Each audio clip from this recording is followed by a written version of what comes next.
Hello, everyone. Welcome back, and thanks for joining us today. We have a brand new story to share with you, so let's get started. I used to believe in love, the kind of love that withstands all storms, the kind that is unshakable no matter what. I thought I had found that love when I met Ethan. From the moment we locked eyes in a small cafe on a crisp autumn afternoon, everything about him seemed perfect. He had that effortless charm, the kind that made you feel special, just by being near him. He wasn't just another wealthy man from an influential family. He was kind, thoughtful, and made me feel like I was the center of his world. Or at least that's what I believed. The day we got married, I thought I had finally found my happily ever after.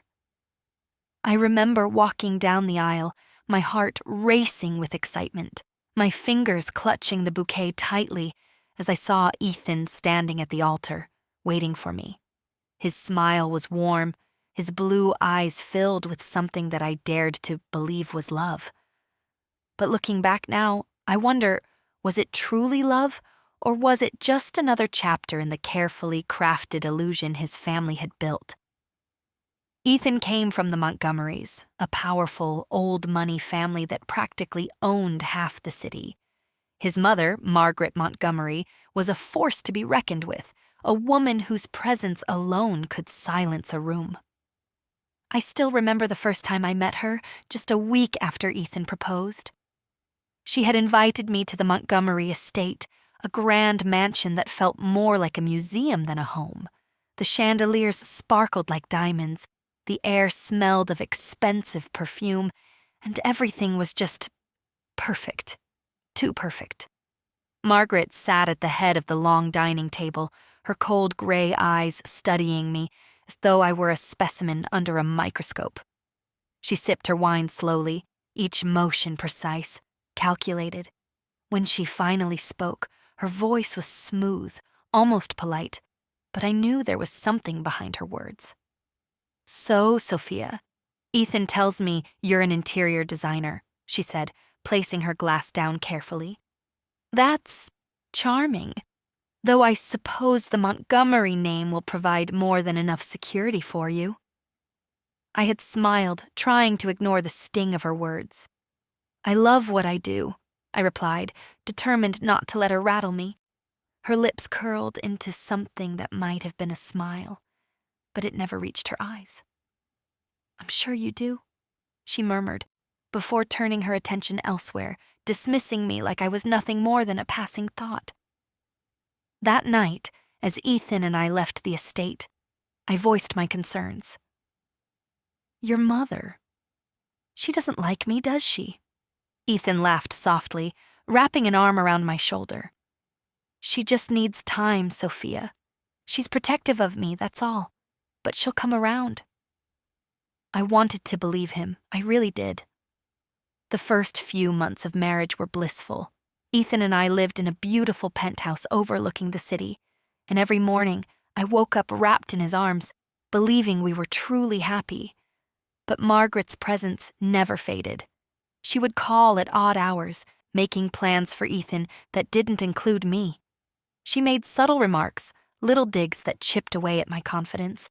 And then came the unspoken rule. I was never truly part of the Montgomery family. But the moment that changed everything, the moment that shattered the illusion, it was the night I told Ethan I was pregnant. I had planned a beautiful dinner, candles flickering, soft music playing in the background. My heart pounded with excitement as I placed the tiny gift box in front of him. Inside was a delicate silver rattle engraved with the words, "Daddy's little love." Ethan opened the box, his expression unreadable.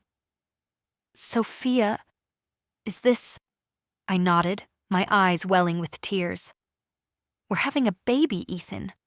For a moment I saw something in his eyes, happiness, shock, fear, I wasn't sure. But before he could say anything, his phone rang. "Margaret." He answered immediately, stepping away from the table. "Mom?" I couldn't hear her words, but I saw the way his shoulders stiffened, the way his face paled slightly. He nodded a few times, said, "Yes, I understand," and then hung up. When he turned back to me, his expression was different. The warmth was gone. "What did she say?" I asked, my voice barely above a whisper. Ethan swallowed hard. She just wants to talk." But deep down I knew. This wasn't just a conversation. This was the beginning of the end, and I wasn't ready for what was coming. The days that followed my pregnancy announcement were not filled with the joy and excitement I had imagined. Instead, there was a coldness that seeped into my marriage like an unwelcome shadow. Ethan grew distant, spending more time at the office or taking long phone calls that ended in hushed whispers. And at the center of it all was Margaret Montgomery. I had hoped, foolishly perhaps, that a child would bring Ethan and me closer, that it would finally convince his mother that I belonged. But I had underestimated Margaret's grip on her son. The moment that confirmed my worst fears came one evening when Ethan came home late. I had been waiting, curled up on the couch, one hand resting protectively on my belly. When he finally walked through the door, his face was pale, his jaw set in that tense way that told me something was terribly wrong. "We need to talk," he said, avoiding my gaze. Dread curled in my stomach. I sat up straighter.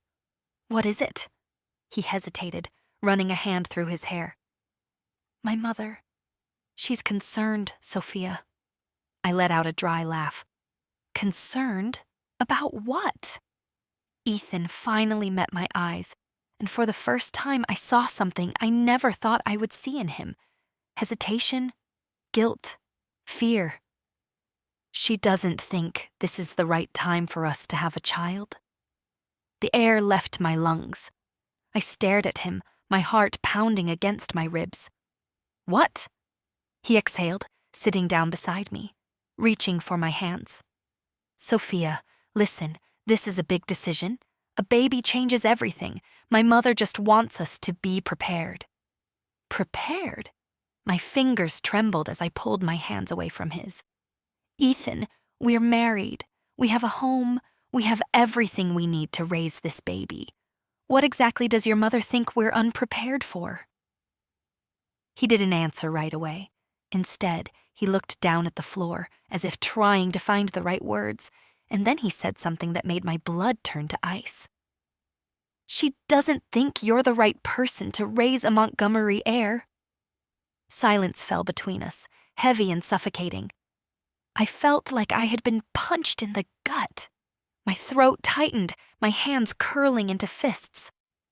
"So what are you saying, Ethan? That I should just get rid of our baby because your mother disapproves?" His expression darkened. "That's not what I'm saying." "Then what are you saying?" I demanded, my voice rising, the tears burning in my eyes. Ethan sighed heavily, rubbing his temples as if this conversation was exhausting for him. I need time to think." Time to think? My world was already shifting beneath my feet, and he needed time? I stood up, my hands trembling. "I don't understand, Ethan. You wanted this baby. You were happy when I told you." He looked at me then, and for a split second, I saw the man I had fallen in love with, the man who had held me in his arms and whispered promises of forever. But that man was slipping away, buried under the weight of his mother's influence, of the Montgomery name.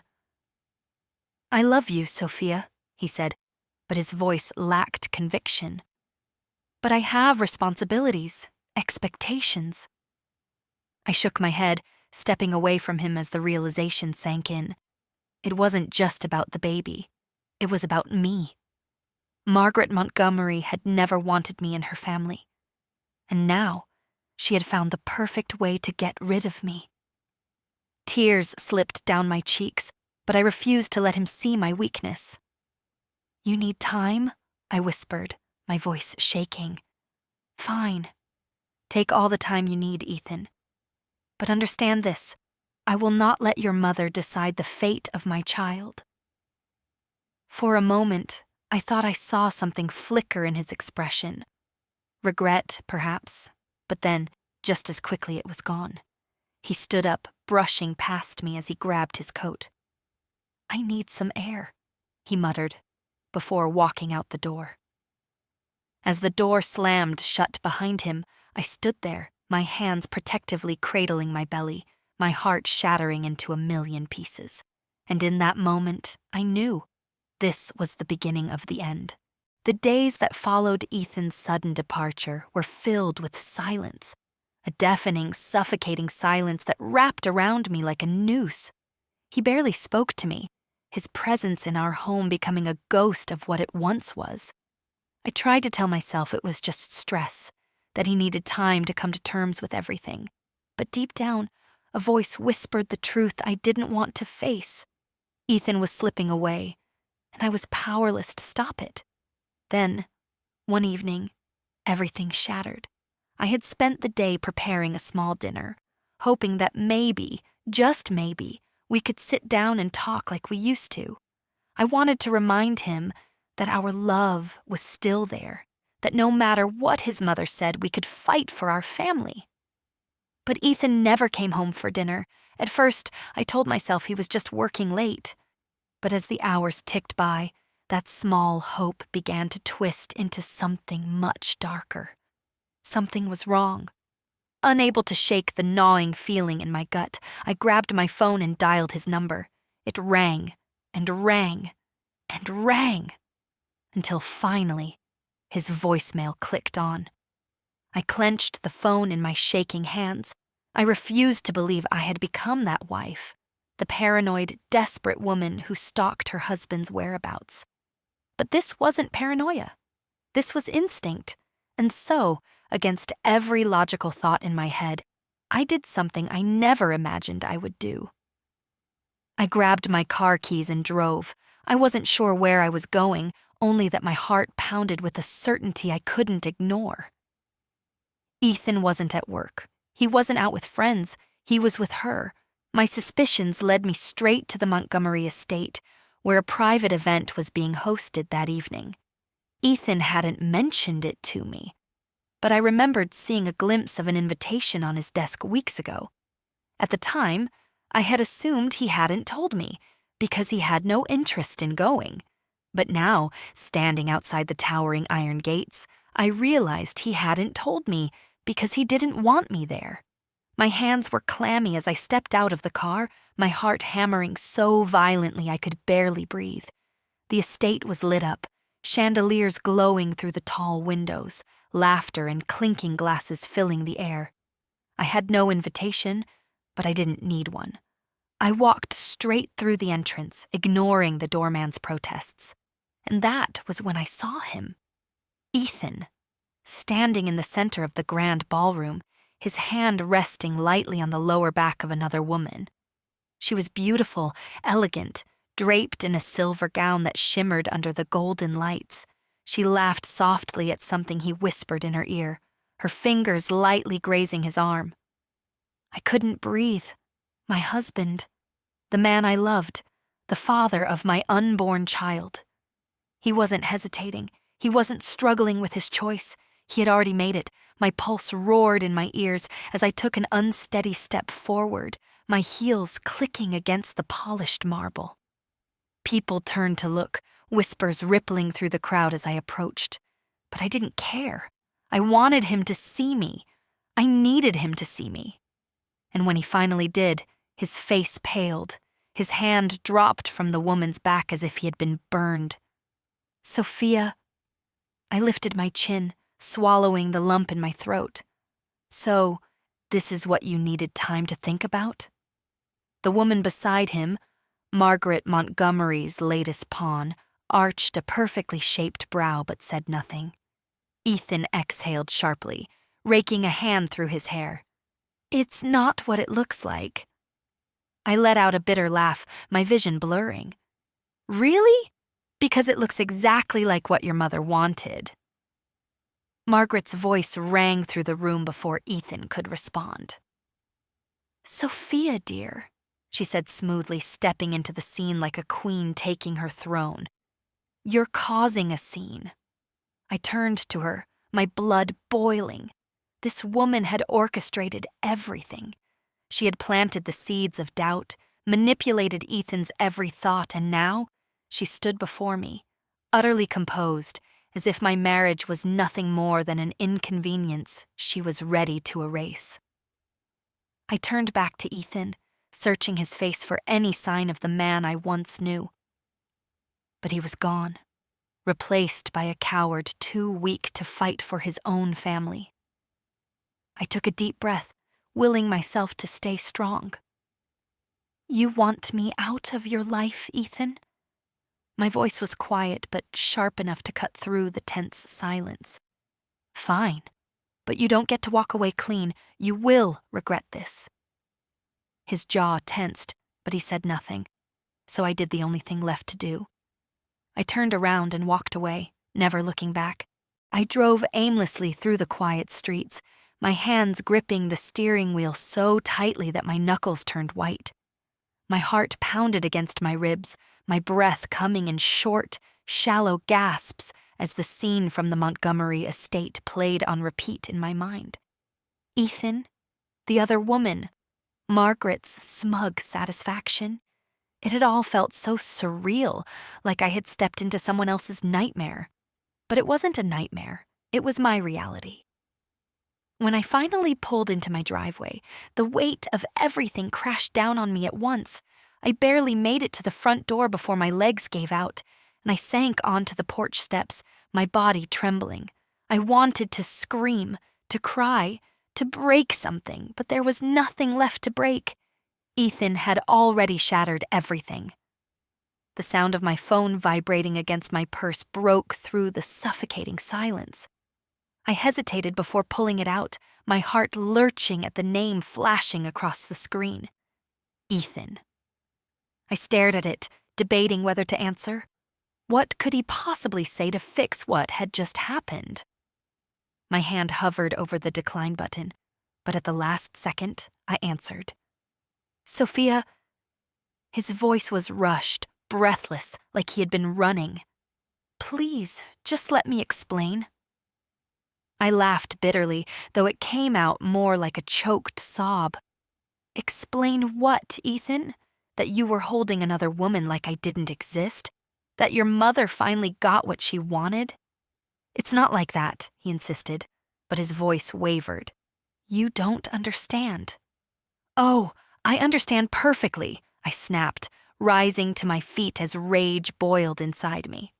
"I understand that I was stupid enough to believe you loved me more than your mother's money. I understand that you've already made your choice." He was silent for a moment. When he finally spoke, his voice was barely above a whisper. "I didn't have a choice."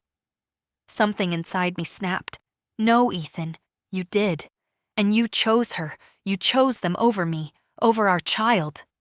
"Sophia, please," he pleaded, but I couldn't bear to listen anymore. I ended the call and turned my phone off, not wanting to hear any more of his pathetic excuses.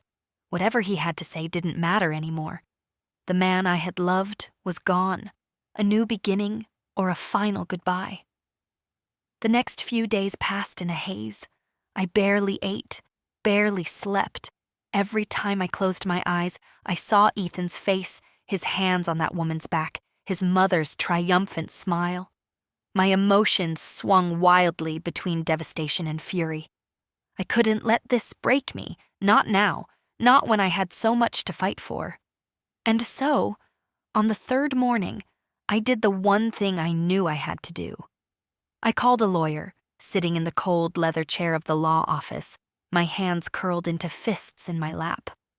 The divorce papers felt heavier than I expected as I slid them across the table to Sarah Thatcher, a sharp and calculating woman who had handled high-profile cases before.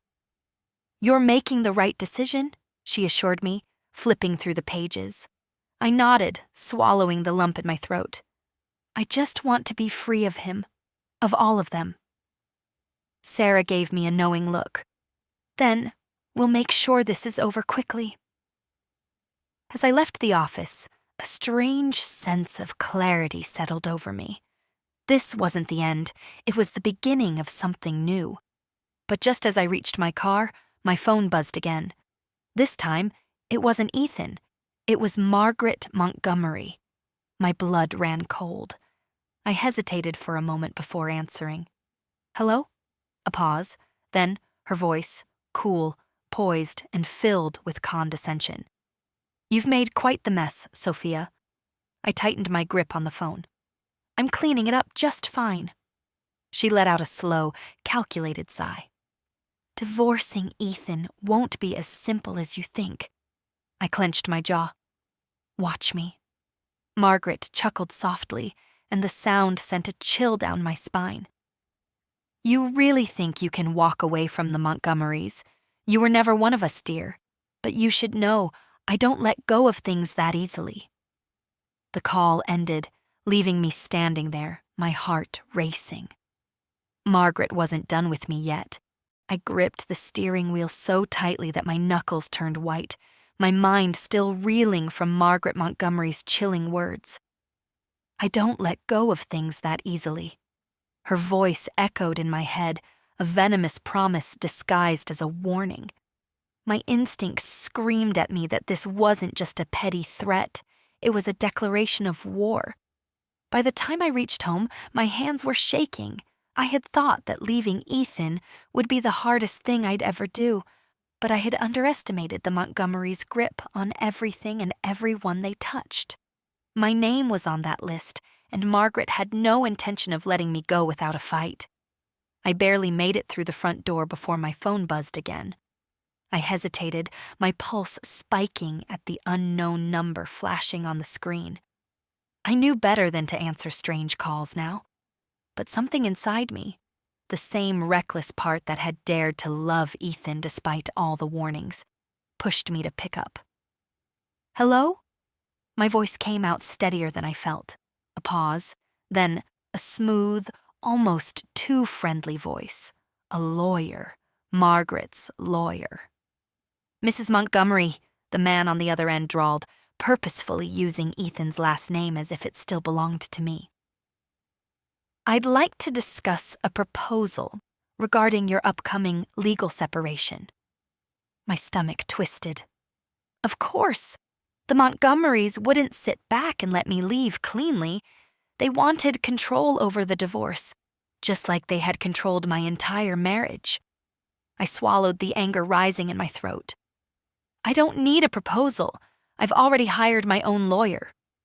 Oh, I'm sure you have. His tone didn't waver, cool and calculated. But I think you'll want to hear this. The Montgomery family is willing to be generous in the settlement. I scoffed, already knowing where this was going. Margaret wanted to pay me off, make me disappear quietly, erase my existence from their perfect legacy, just another woman who had outlived her usefulness. But I wasn't that woman anymore. I took a deep breath, forcing steel into my voice. Let me guess. A sum of money in exchange for my silence, for my child's name to never be associated with the great Montgomery family? The lawyer chuckled lightly, but there was no humor in it. I see you're a quick learner. I clenched my jaw. I had learned plenty. Keep your money, I said coldly. I don't want anything from the Montgomerys, not a dime, not a name, not a memory. A silence stretched between us, thick and heavy, then a soft sigh. That's unfortunate, Mrs. Montgomery, because if you refuse our generosity, things could get difficult. My blood ran cold. Is that a threat? A reality, he corrected smoothly.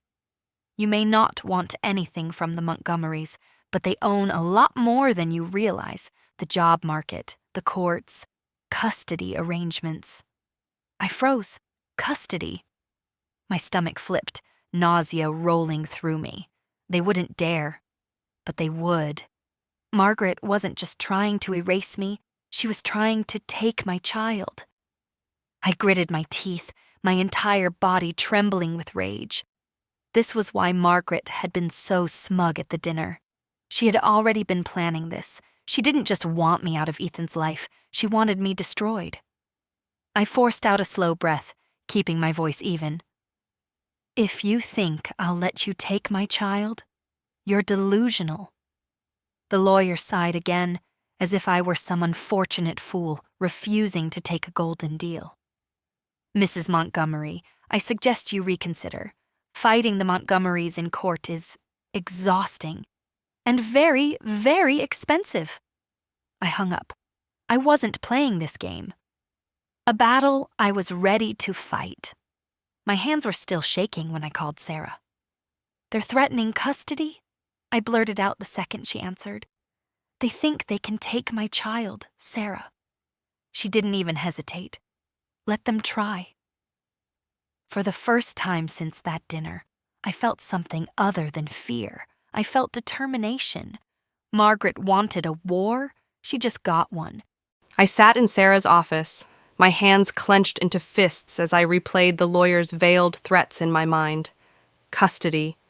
The word alone made my stomach twist with anxiety, but beneath that fear, a fire had ignited.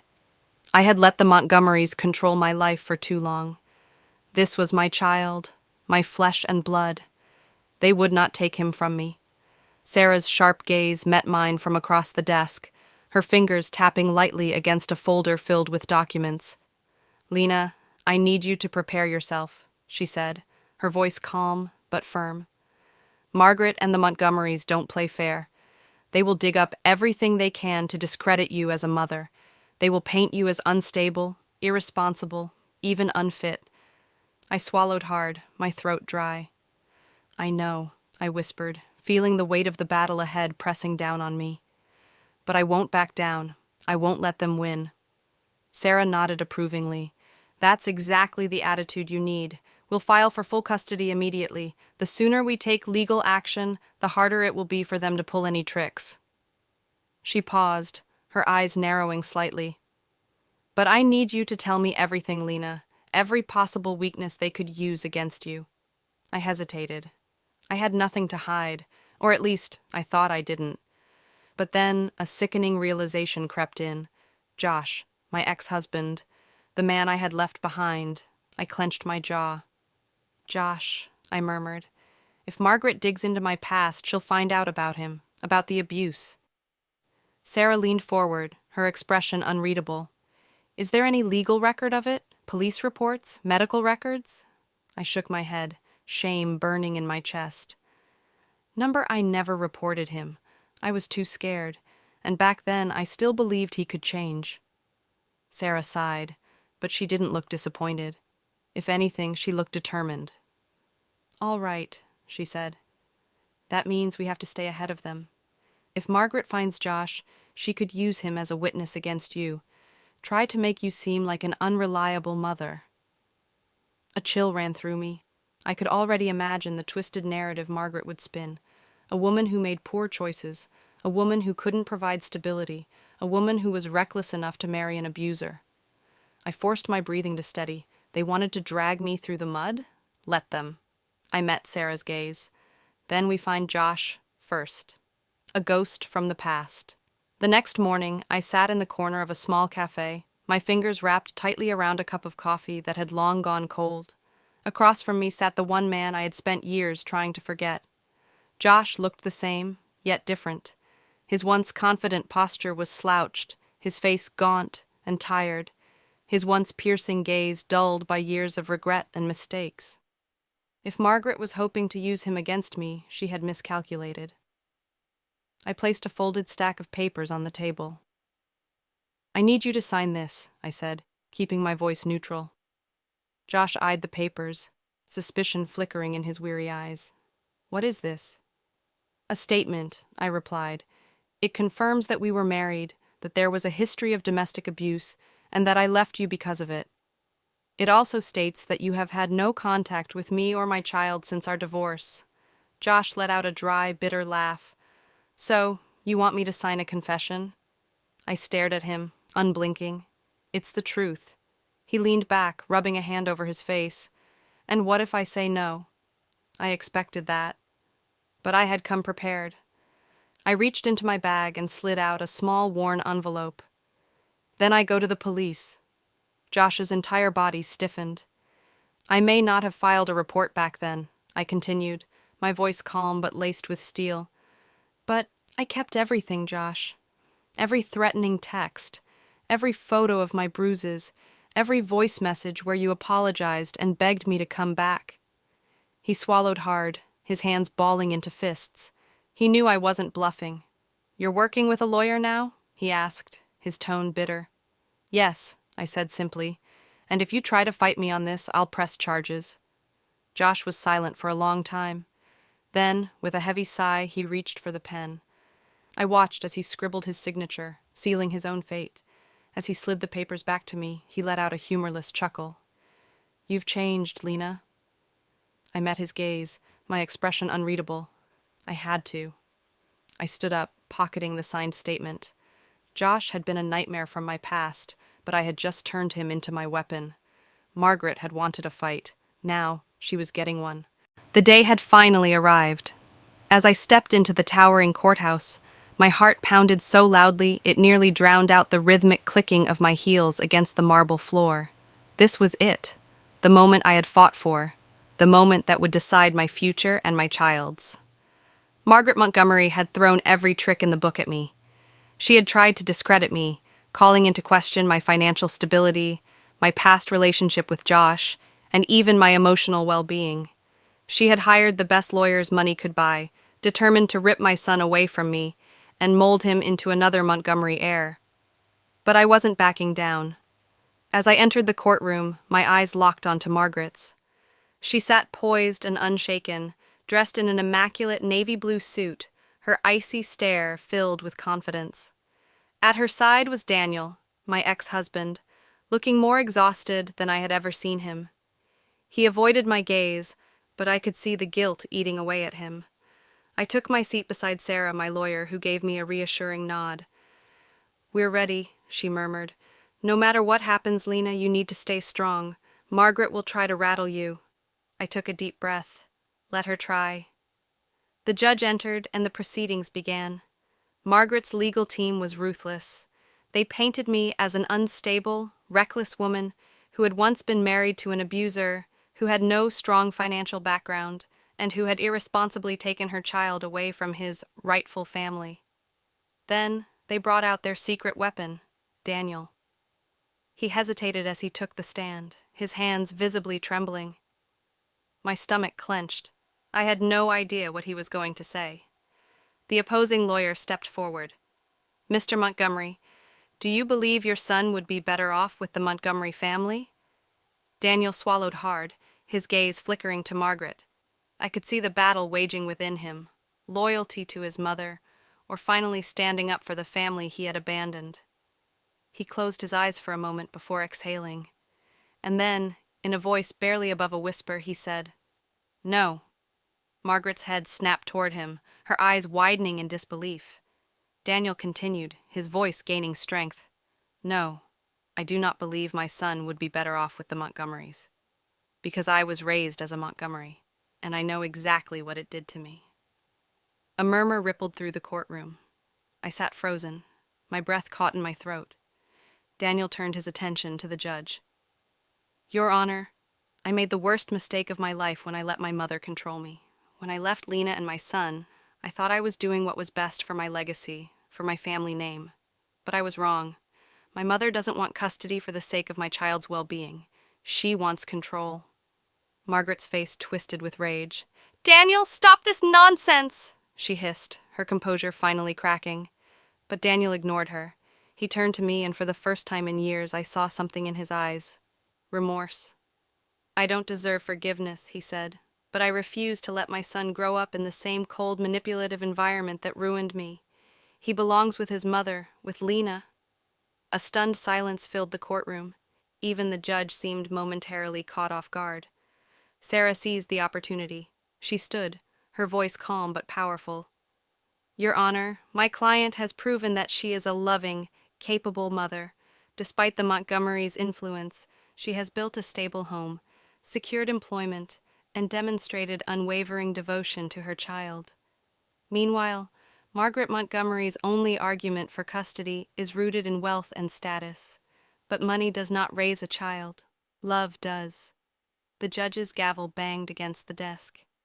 "I have heard enough," he said, his voice firm. "I will now review the evidence before making my decision." As we waited for the verdict, I could feel Margaret's furious gaze burning into me. She had lost control over Daniel, and now she was losing control over this battle. I gripped Sarah's hand, my breath shallow. This was it. Everything depended on the next few minutes. And then the judge spoke. "In the matter of custody, I grant full parental rights to Lena Harrison." Tears welled in my eyes. I had won. I had finally won. The words echoed in my ears, but it took me a moment to process them. I had won. The weight of the past years, the fear, the sleepless nights, all of it came crashing down as I exhaled, my hands trembling in my lap. I turned to Sarah, who gave me a triumphant nod, her eyes glistening with satisfaction. Margaret Montgomery, however, was not as composed. "This is ridiculous," she snapped, rising to her feet so abruptly that her chair scraped against the floor. "You can't do this. That child belongs to the Montgomery family." The judge banged his gavel. "Sit down, Mrs. Montgomery," he ordered.